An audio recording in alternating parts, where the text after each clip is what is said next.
Sana makilala mo ang little prinsipe ko, ha? Sabihin mo sa kanya na mahal ko siya. Pwede mo na siyang tawagan. Hello? Xavier? Paano kung sinabi ko sa'yo na sa sarili mo po din nagtatrabaho si Princess sa negosyo ng mami mo? Princess, di ba? Papayag ka ba na ikaw ang maitsipwera? Hayaan mo? No! Of course not! Walang hiya ka talaga? Ha? Kapal ka ba ng mukha mo? Huwag mo saktan ang anak ko! Viral ka. Sinugod mo na naman si Princess. Inaway mo na naman yung tao, di ka na naawa. Dahil buwisit siya sa buhay ko. Ako yung ginagawang masama ng mga viewers ng video.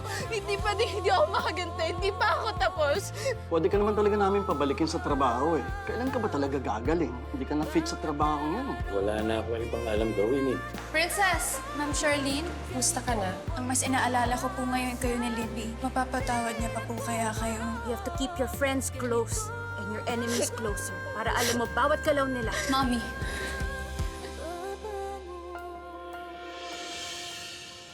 Anak, nandito lang ako para magpaalam kay Princess. at bakit siya magpapaalam? Dahil tinanggal ko na siya. Yes. Bago ka sumugod sa kanya, inalis ko na siya sa trabaho. At yun ang gusto ko sabihin sa'yo. Totoo yun, Libby. Pero kahit na, sinikreto niyo pa rin sa akin. I know. And I want to apologize for that. Libby, I'm sorry. I'm really, really sorry.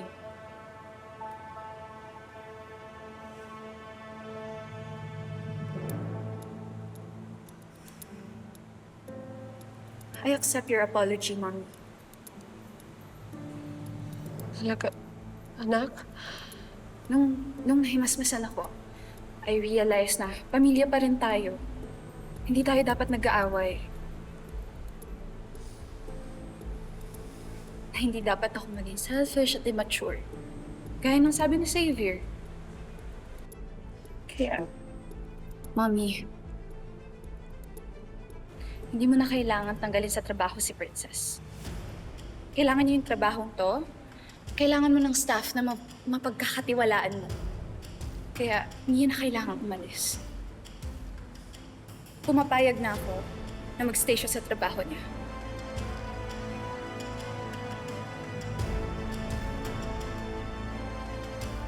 You have to keep your friends close and your enemies closer. Francie, salamat sa pagsama mo sa akin sa therapy, ha? Utos kasi ng doktor na kailangan maglakad-lakad daw.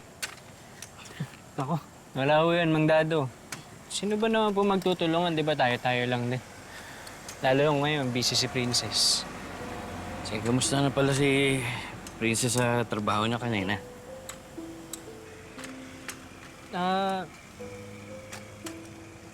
Okay naman po siya. Naaawa nga ako sa anak ko eh. Tatrabaho pa siya para sa amin dalawa. Ibig ni-enjoy niya yung kabataan. Enjoy naman no si Princess na kumikita para sa inyo. Sana may iba pang paraan eh.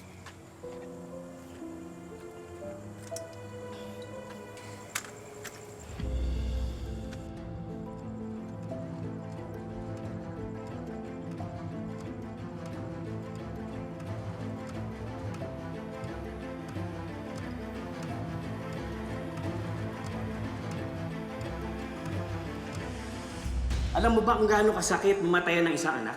Ha? Mas masakit mabuhay na hindi mo maaalagaan yung anak mo. Matagal ako dito sa kulungan. Sa tingin mo, sino mag-aalaga sa anak ko? Sir, nandito po si baby girl. Iniwan ni Divina. Ha? Lintik naman oh.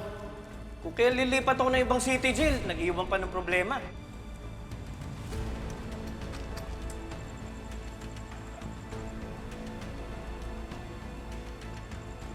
Mang Dado, bakit to? May nararamdaman po ba kayo?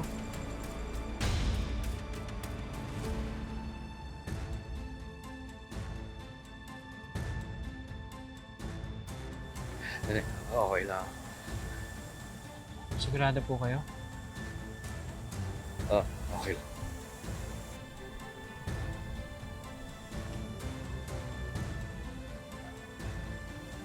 Hindi ka na.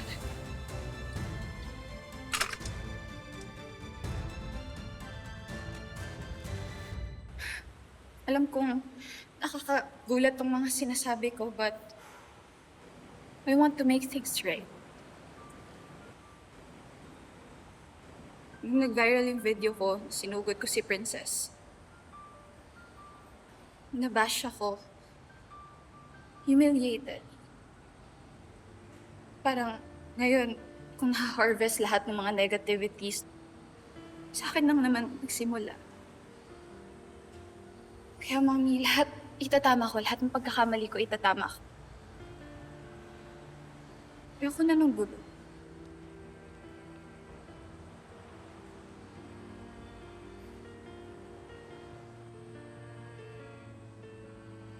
Princess.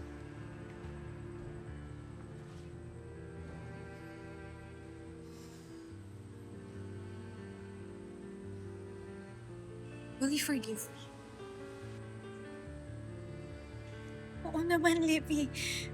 Oo.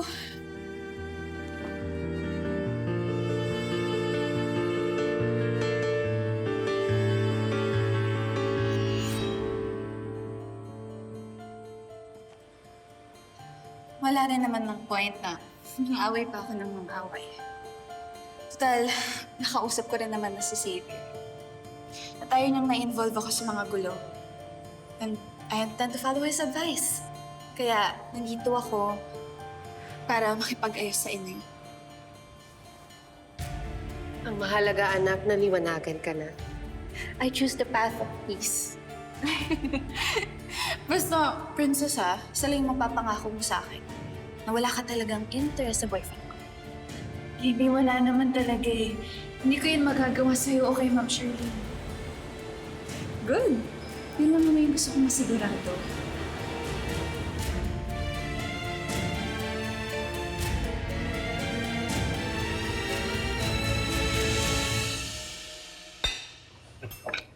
What you did was very, very, very good, anak.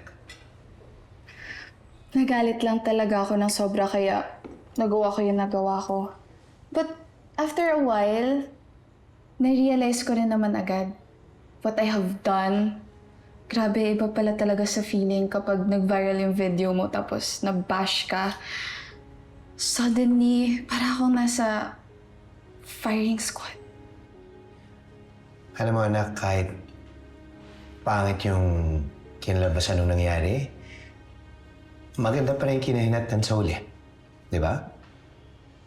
Maswerte pa rin kayo, mahusay mag-isip tong si Lady. Baka naman maayos siya na palaki. May isa pa ako na-realize. Mommy, Daddy. Ano yan, anak?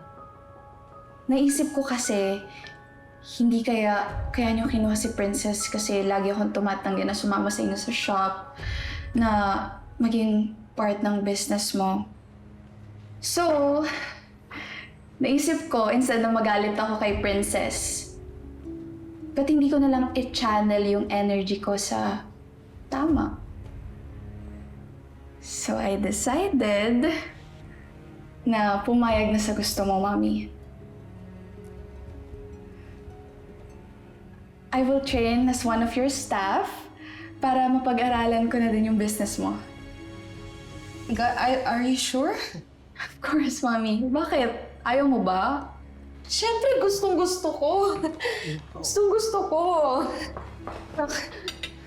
I'm very happy. Thank you. Libby, are you sure sa nararamdaman mo, sa desisyon mo? O napipilitan ka lang? No, Grandma, of course. Gusto ko talaga. Besides, feel ko ito rin naman yung missing sa relationship namin ni Mommy. Yung bonding. Thank you, anak. I'm very happy. Thank you. So happy too. Na nagkakaisa tayo lahat. Busog nga. I'm so happy. Thank you, thank you.